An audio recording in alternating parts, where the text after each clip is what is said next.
And that's why when we go through blockages, why people have such a tough time is because they don't think that you need to rewind for a good reason. They only rewind for the bad things. Oh, poor me because of this. Oh, poor me because of that. Oh, I should have done this. No. If you're going to go back there, do something about it.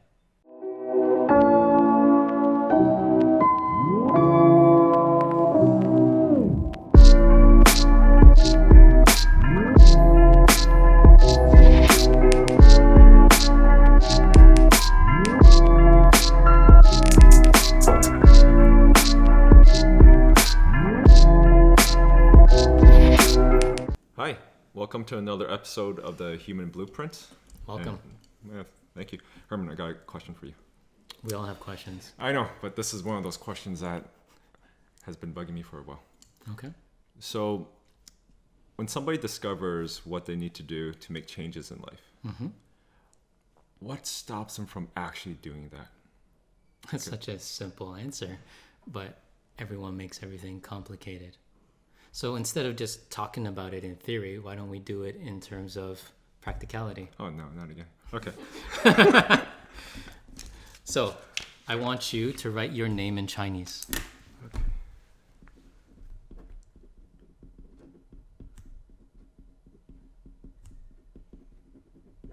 Okay, can you show and say what the name is? It's Chen Ziyong. Okay. Now, when he wrote this, he used very specific characters first, very specific strokes, very specific lines.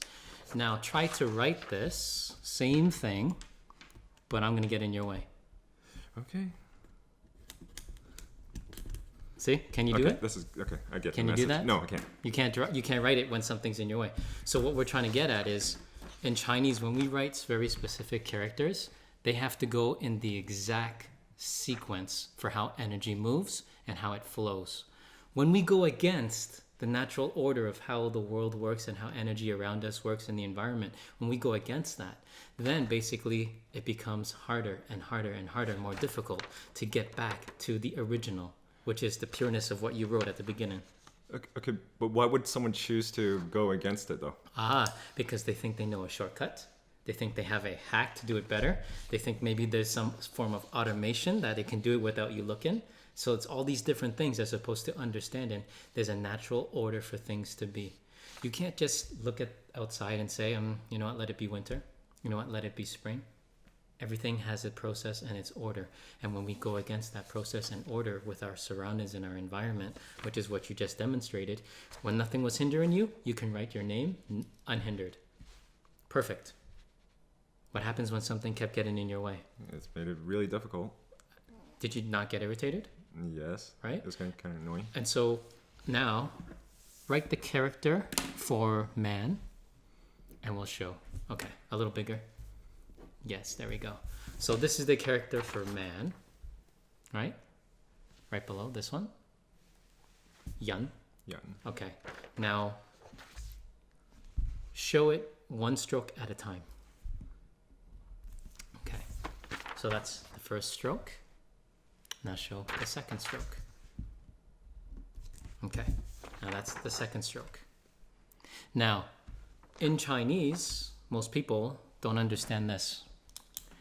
Every single time that we do something, we have to understand that if we go against the natural law of how the universe has it, and we try to say we know a better way to do that, but the natural law says it has to be done this specific way because this is how it's always been done, that's when we go against ourselves. That's when we go against our own natural will, our own natural law. When people get in a lot of trouble with blockages, they feel as if, you know what?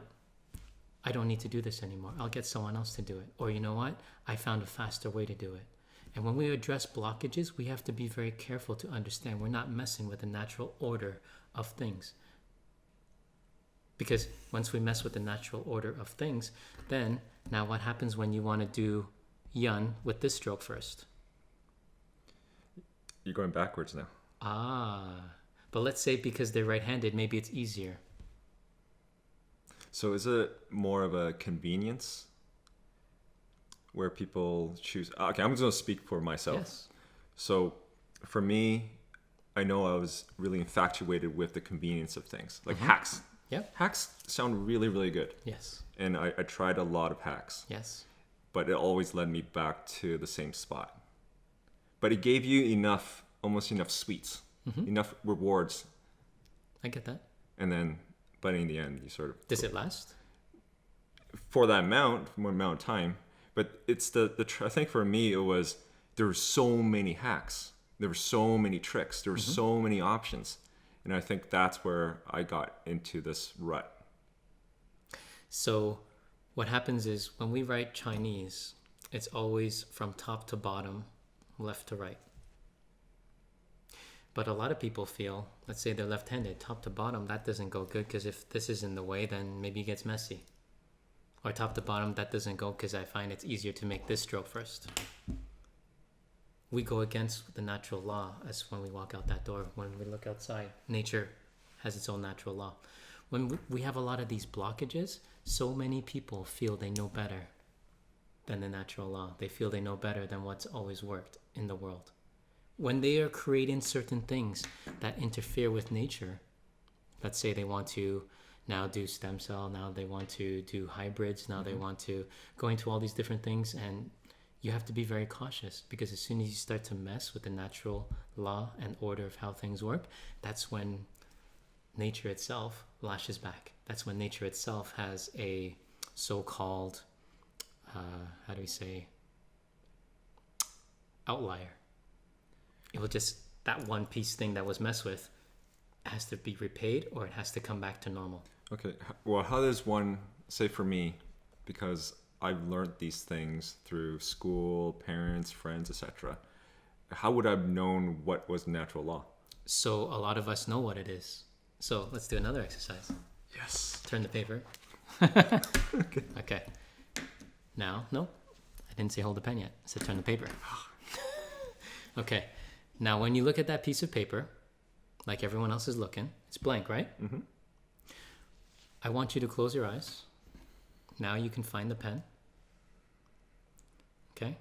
Now think when you were first born, one thing. The first thing that comes to your mind goes on the paper.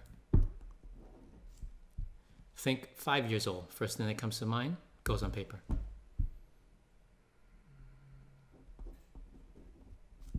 Okay. Now think 10 years old. First thing that goes on paper. Okay, I don't know what I'm drawing. Okay. I can't really see. Okay. Now think 20 years old goes on paper. Okay. Now think 50 years old goes on paper.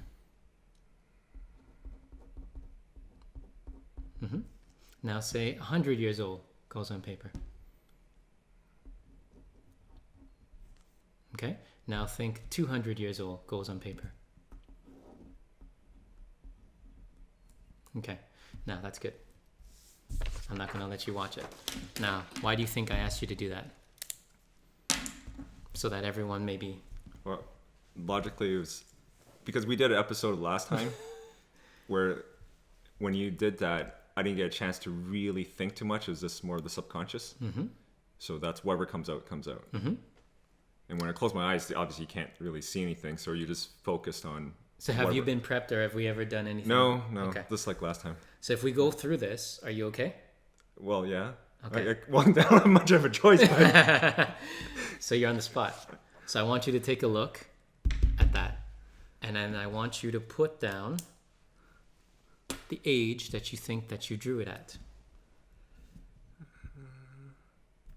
This is when I was born. So put maybe 1. 5, 10. This was 20, 50. Okay. So can you show everyone what you drew? Do you know what you drew? Some of them. Some of them. Okay. So your first one, if you can hold it like this, the first one was just the circle, right? Mm-hmm. Why that? If that was for 1 year old. I thought, for some reason, it was the sun, something light. So sun gives life, moon controls life. Yes. Okay. So, that was the sun. Just want to make it clear. So that's the first thing that showed up. Second one What's that? That was a tree. Tree. So 5 years old, he drew a tree. Because what are you doing at 5? The most. I'm playing outside. Grow in. Grow in. That's why he drew for 5. Correct? 10. What's that? It's a car. Did you know you're drawing that? Well, sort of. Okay. Like I was drawing something. So why 10 was a car when you can't that even just buy I don't one? know. That just came into my head. I'm not thinking too much while I'm doing this exercise. When you're 10 years old, what did they teach you? I think that's when you start to wanting to acquire things. Or Oh, but that's when you want to go places. That's when you've seen things. That's when comparison starts really kicking in.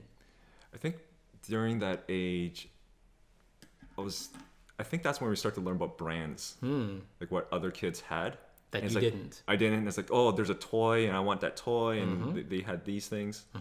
So let's go into 20. What's 20? Oh, it's money. Money. Money. You can see that very clearly, right? So why at 20 for the dollar sign? It's probably that's when you're done school and you're going to get your first job and everything else, Okay. and you want to again acquire more things. You just wanted more materials. But you see, 20 is the most dangerous time to have money in your hand. How so? You don't have enough experience of know what to do with it. And when you finally say get a loan, let's say you get a OSAP loan, let's say you get a business loan, let's say parents gave you a loan and you have too much money and you didn't have experience handling it, what happens? You lose it. You spend it all. So 20, people want to acquire everything before they're even 100, that it took maybe 100 years, 200 years to build that type of wealth. Do you understand? And so many people in this world right now feel they're 20, they should just have it because so-and-so is 20, they have it. Now, 50, why did you draw this for 50? More family. That's companionship, partnership. Thinking more about people, less about Less about things, 20? less about 20 things. Less. Okay, and 100, what is that?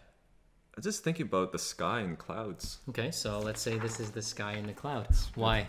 It looks like popcorn, but it's Okay, not. so why the popcorn cloud? Just to be again free and not really thinking about too many attachments of things. Okay. And probably subconsciously, that's probably when it's like heaven. Okay, so 200, what's that? That's supposed to be the Earth, the planet. It looks like one of those paint things that you use when you do painting. Okay, so I'm going to ask you a question. Okay. Do you feel other people watching this right now can relate to the exact same format that you just drew? Maybe not exactly, but fairly similar. So why do we have blockages? You asked the question. I'm trying to show you why we have blockages. Probably because we all share the same how do you say, teachings or influences. Because if we're talking about nature, this doesn't seem like, when I'm looking at this now, this doesn't seem like nature. Like at some point, this 10 to 2050, that doesn't seem like nature. And what happened between when you were between here to here to here? What happened between the 10, the 20, and the 50? I got distracted With what? with things. Just random. So what I was trying to show you is when you were trying to write your Chinese name, what was blocking you? You. This No, was. yeah. This was in your way. Things. Things. So we're so worried about obstacles in our life, but we allow between, like he said, between the 10, the 20, and the 50 time to allow anything and everything to get in the way from us to complete the exact natural way of how to write or how to express. Do you understand that? I understand. I'm just thinking, where did I pick this up? You didn't necessarily pick it up. It was impressed onto you. It's impressed to a lot of us. Media, influences, everything outside. But you see, when you were looking internally, and at 1, you were like, okay, at 1, they don't need a TV, they don't need a phone, they don't need this. So you know what? Yeah, 1 is simple. But as soon as we start going into the 10, the 20, and the 50, when all the materialistic external objects and obstacles, we think like these things matter. Then when it comes back down to maybe going to 50 to the 100 phase, then all of a sudden we realize that, yeah, we have to go back to things that really matter. What's inside. That's why so many people can't find beauty anymore, because they believe it exists externally.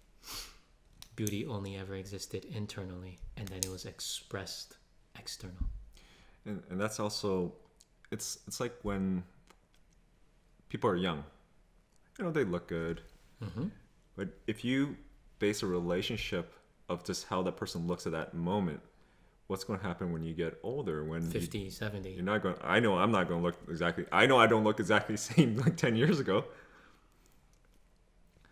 And Han's still with me, by the way. Yeah, that's my wife. Yeah. So, I guess that's where all of the, turmoil with relationships, the divorces. Do you get divorced when you're 5? No, And when you look at old couples and say they're 100, do you think that they're worried about getting a divorce at that age? No. But what are they focused on? Just love, just really caring and sharing. So let's say supposedly you came from that love. So that love was this, okay? The 1-year-old. Okay, let's say because he came from that. Parents love each other. Boom, Bernard. Then Bernard starts growing up into 5. So between the 1 and the 5 stage, what do you do the most? What does everyone do the most? Learning, hanging around with the parents. Growing. Your whole point is to get from a little nothing to as big as possible based off of what your genes can do, what your DNA can do, right? So then that's where the growth happens. But what happens now when you go to school? Not saying school's bad, but what happens when you're in that type of environment where that outside influence is not controlled the same it was in your house? That's where you start to pick up a lot of habits. You pick up a lot of beliefs. Did you know how to curse or say anything bad in Chinese until you went to school? Honestly? Yeah, be honest. Well, my mom cursed a bit. Yeah. But I never... All the curse words, like my whole vocabulary, was not from my parents. Where did they come from? Well, at school. Those in that environment taught that to you, right? And so that transition where you drew the 10, the car, or transportation, most people when they transition from that age going into the 20s, the 10 to the 20, that is where most people lose themselves. That's where you're building yourself. Now you have a mind, now you know what you want, what you don't want, what you like, what you don't like. That's where the transition. So from 10 to 20 is where they really want to be very careful, because a lot of people in today's world have a phone, and when they get it at say 10 or younger, and they look at what everyone else has when they're 20 or older, they expect to have it instant. Oh, yes. And it creates another obstacle, another obstacle, another obstacle, because we're no longer this at the beginning. The natural flow of how you wrote your name, how we write our name, how we pronounce and how we show and develop ourselves. There's a certain natural way that the way you are, very different to the way Han is. Very different to how maybe Han's family is. But just because you're different, it doesn't mean that this does not exist. And for a lot of people, if we're going to conquer obstacle, you must understand you have to learn to go backwards. To where? So let's say you're at 50, you have to go backwards and figure out what got you into this situation. If you're 20, you got to figure out what happened to that situation. To there, you got to go back to that situation. If you're stuck here, go back to that situation. And you have to reverse engineer, because if you do not, and you just constantly live the way you think you should live, then all you're doing is just adding more blockages, more blockages, more blockages on every single thing that you have. So I'm listening to you, and I'm thinking about reverse engineering things. But if you have a lot of things, that's a lot of reverse engineering. That's why the whole mission in life is not to acquire physical materialistic things. Because you can go from your career path, your relationships, your health choices. I mean, there's a lot to go rewind. Of course there is. Okay. And that's why when we go through blockages, why people have such a tough time is because they don't think that you need to rewind for a good reason. They only rewind for the bad things. Oh, poor me because of this. Oh, poor me because of that. Oh, I should have done this. No. If you're going to go back there, do something about it. Learn what you didn't do to learn what you can do. Learn what you should not have done. Learn what you can do better. So that's why when people are looking at, again, I'm just thinking about when people are asking me things, and when I go through things, it tends to be focused on the symptoms, the end result of the things. So we're trying to figure out how to solve this surface level problem, I guess, because it's so difficult to reverse engineer. It takes so much work. Of course it does, but it requires a lot of effort, and that's something nobody has anymore. Simple ingredients, very few have it, can't be taught. If you're hungry, you'll find the effort. If you're not hungry enough, there will be no will, there will be very little effort. So you got to do the work. And as soon as people hear that word, what happens? Shut down. Well, that's when you go look for a hack. See? That's what I did. That's what you did. Right? And so if we're going to really, really overcome these obstacles, we have to stop looking for shortcuts and actually go back to the source, so that once we address that source, we fix it at the source itself. It's like when you write code for a computer. Do you just say, you know what, let's just put more code on top of that code. Write more code, go on top of that code. If there's a virus, we just put another code. It doesn't work that way. You have to go to the source code at the beginning, figure out which coding, when it was written, did it not jive well with what coding that you're trying to get it to cooperate with. That's if you can find that source. If you can find that source. Because it's not as easy. I mean, it's easy when we're explaining this, but again, reflecting on some of the things I went through, it's kind of hard to find exactly that source. And that's why we do what we do, because you didn't even know your source until we met. You didn't even know your source until we actually had conversations. You didn't know the source of all those things until had a conversation with your wife. And it's that source we have to consistently always get back to, so that we can honestly make sure that it does not become or stay as an obstacle. So that's why when we spoke, you sort of just skipped the whole, how do you say, process of things. You just went right to, hey, here's what's going on, and you got to address this. Maybe that's why at that time it was difficult for me to receive it, as in, I hear, obviously you're speaking English, so I can understand what you're saying, but I couldn't put everything together as to what was going on. Only when I started doing the things, then I realized afterwards, okay, this is how everything, I guess, correlates.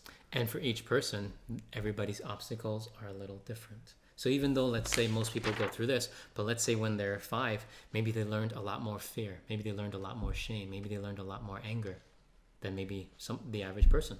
So then they took that to 10. Was not addressed or fixed at 10, so then they took it to 20. That wasn't fixed. That just amplified the problem. Once they wanted more money, took it to 50.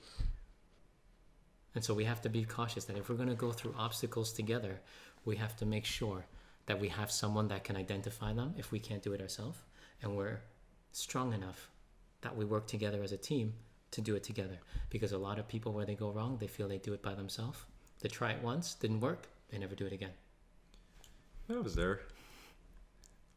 It was a bit challenging to first listen to somebody talk about your blockages or your source. I didn't know how you're doing it, but it took a while just to let it sink in before I accepted it.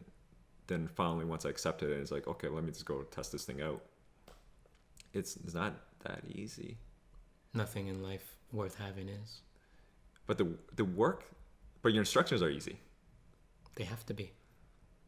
Doing the work was simple, but again, it was the work. But you see, it's all about getting clear. The clearer you can become, the less obstacles you invite. The clearer you become, the faster you can move, gain momentum. The clearer you become, and you have that target, the easier it is for you to overcome anything and everything. But when you don't have that clarity, what happens? You get blocked. You get blocked. It's like basketball. I'm thinking of basketball, by the way. Because if you have a clear lane, you can drive and go for a dunk or a layup. But Then you have someone maybe 7-1 waiting there for you. What are you going to do? Well, you're not going to get in there. You can try. Yeah, you're going to get blocked. That's for sure. Mm-hmm.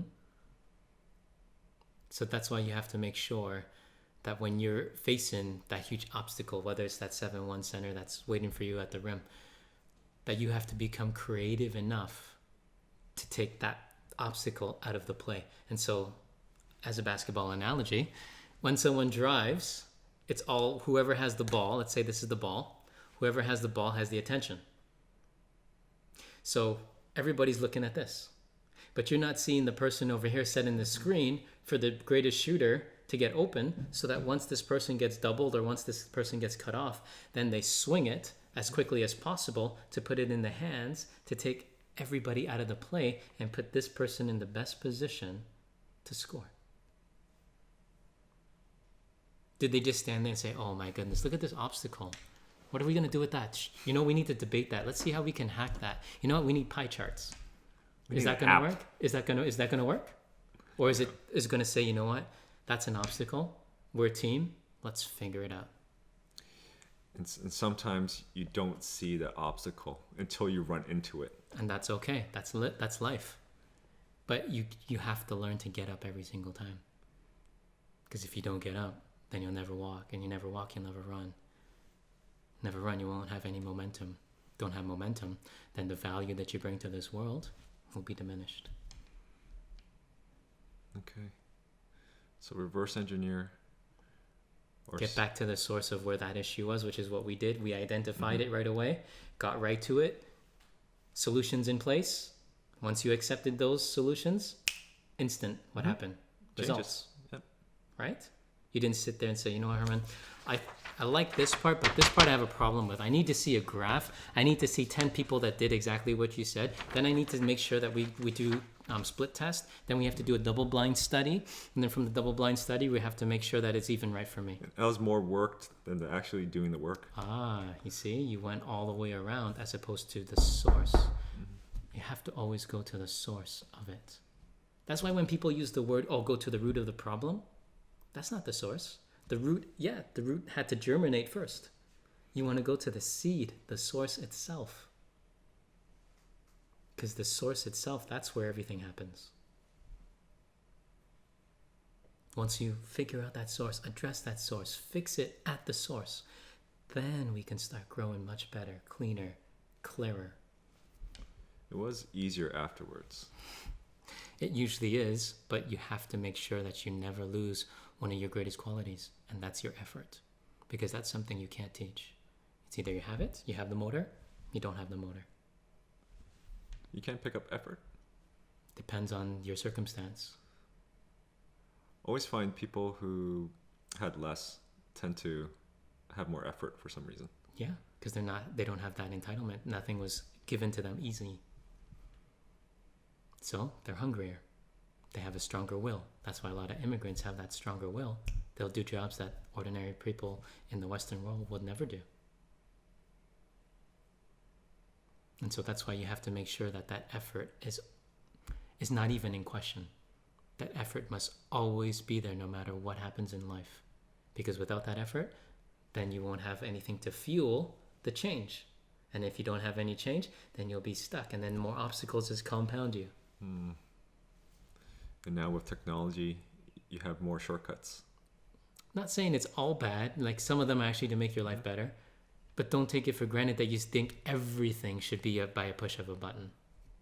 So pregnancy, push of a button to have a kid. Just press it and it'll be born? No. Push of a button, just blink your eyes and all of a sudden you're in Hawaii? No. Everything takes a process, time. Nature. But see how people conveniently use logic to say, no, I don't believe in this, but I believe in that. I don't believe in this, I believe in that. Just to support their poor victim circumstance. Yeah, I was there.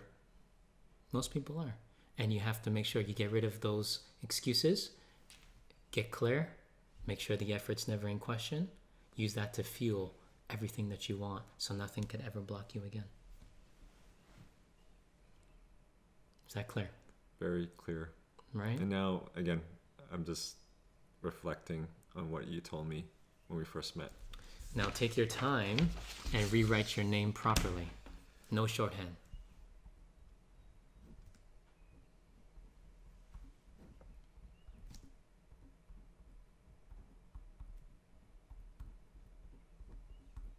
Now, what's the difference between this one and this one? So this was the first one. What's the difference between the two? The second one's clearer. Oh, so as soon as we become clear internally, then we can express it externally. All of a sudden, there's no obstacle. That's why this is a good gauge. When I learned Chinese, my father would tell me, let me see. He's like, no, that's not good enough. Do it again. And you would think that you have to put more in to get clear, but you had to take things out to get clear. Do you understand? It's like sculpting. So see, look at the clarity you have now that your name is so precise. Not until, this is why it's a good stage, and this is why I like learning something new every day. It's because it shows in everything we do, Cooking, eating, relationships, business. It will show in everything we do. And when we're not clear, all we have to do is write our name, write something, watch for something. It's giving clues everywhere as to showing you what you are and what you're not doing. So people can start right now just looking at just the little Look things. at their penmanship, number one. Is it clear? Probably not. Most people type now. But even the that, typing, shortcut, that's right. acronyms, right? They can't even spell basic words now. So they have to use emojis. And you're supposed to magically know that. So that's why you have to make sure. Look at your penmanship. Look at your communication. Look at your posture. Look at your ability or inability to listen. Then, should we ever speak? Because so many people who are unclear have the loudest voice. And so they do a disservice to so many people. I've seen it time and time after again. People in the wrong management position with the loudest voice tell everyone to do their bidding, and it's all to lie, cheat, and steal. As opposed to, this is a company, we have to honor it. Otherwise, if we don't respect it for what it was or what it is, then we won't have that job in 5 years, 10 years. We milked it for everything it's worth. Let's go milk something else. Right? So companies getting smart now. Companies saying, gravy train's about to end. Going to institute a little more harsher, strict guidelines to make sure you deserve and keep what you have. Because too many people become entitled now. Must be clear. Okay. Clearer you become, and this is a good gauge, the easier it is you can take that and do something with it efficiently. Messy and like this, you're not going to get much done. Okay. Okay? I'm clearer, much clearer now. Good. And thank you, Herman. Thank you. And thank you for joining us. Thank you. See you soon.